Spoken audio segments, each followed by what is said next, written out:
Food security केवल policy matter नहीं है, यह मानवता के प्रति हमारी जिम्मेदारी है।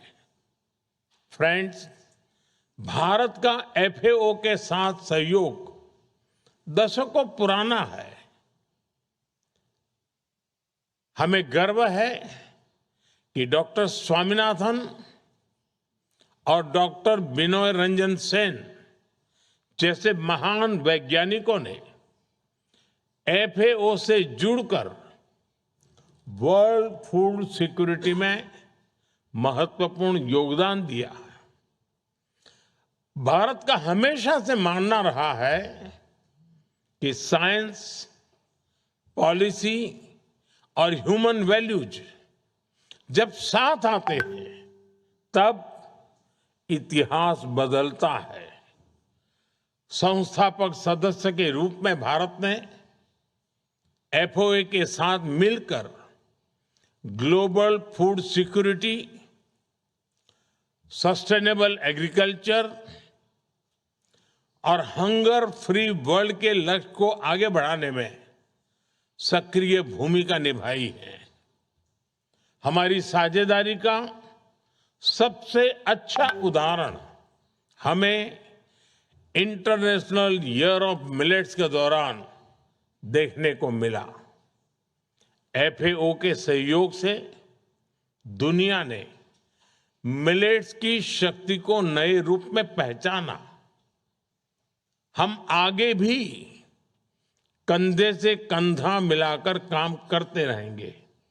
और मैंने देखा है कि ज्यादातर मिलेट की जब मैं चर्चा करता हूं तब हर किसी का ध्यान इस बात पे जाता है न्यूट्रिशन पर, लेकिन मिलेट एक प्रकार से एनवायरमेंट फ्रेंडली क्रॉप है।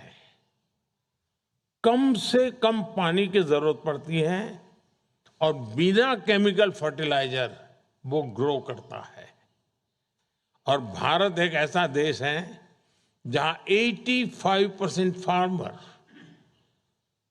एक प्रकार से बहुत कम खेती करने वाले, बहुत कम जमीन वाले किसान है। और जहां पर इरिगेशन फैसिलिटी नहीं है, जहां सिर्फ बारिश पर निर्भर रहना पड़ता है, वहां के किसान मिलेट की खेती के माध्यम से न्यूट्रिशन की चिंता तो करते ही करते हैं, वो एनवायरनमेंट की सबसे बड़ी सेवा करते हैं। फ्रेंड्स, भारत में हम कहते हैं जय जवान जय किसान।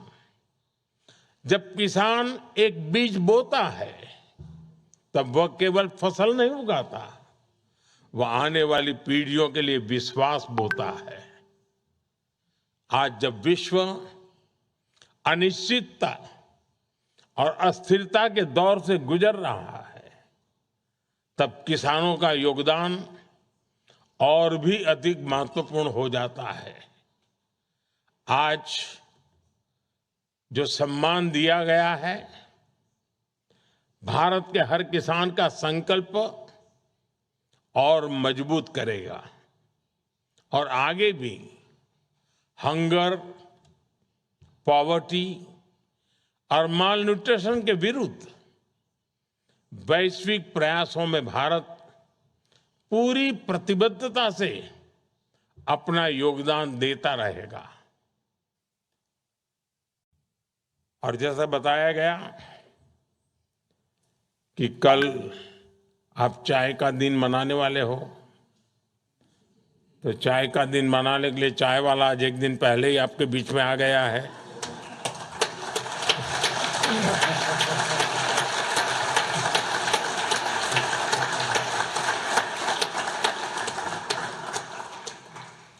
और भारत की चाय की वैरायटीज भी बहुत है और भारत की चाय की ताकत भी बहुत है।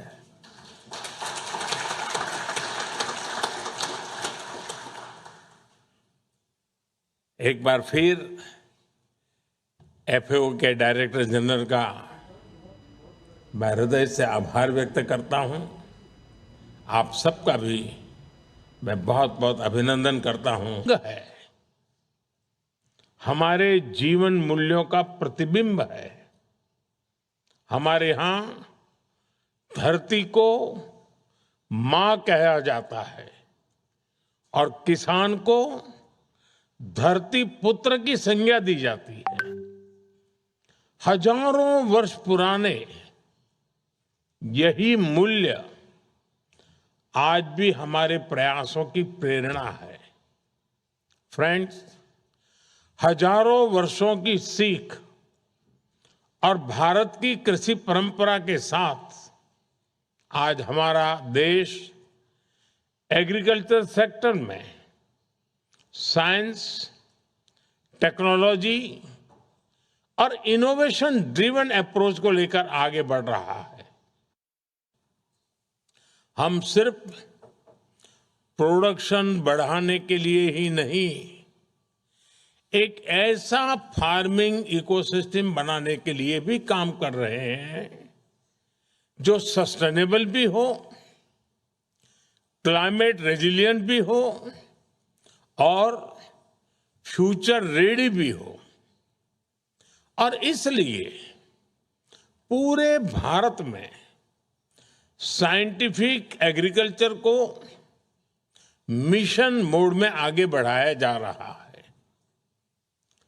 सॉइल हेल्थ कार्ड की मदद से हम किसानों को मिट्टी की साइंटिफिक टेस्टिंग और न्यूट्रिएंट बेस्ड गाइडेंस दे रहे हैं। पर ड्रॉप मोर क्रॉप जैसे अभियान माइक्रो इरिगेशन और प्रिसीजन फार्मिंग को बढ़ावा दे रहे हैं ताकि किसानों को कम पानी में ज्यादा फसल मिल सके।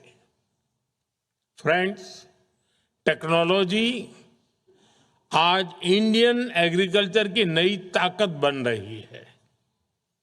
एग्रीस्टैक जैसे digital public infrastructure, AI based advisory systems, drones, remote sensing technologies और सेंसर बेस्ड मशीनरी भारत में खेती को स्मार्टर और डेटा ड्रिवन बना रहे हैं।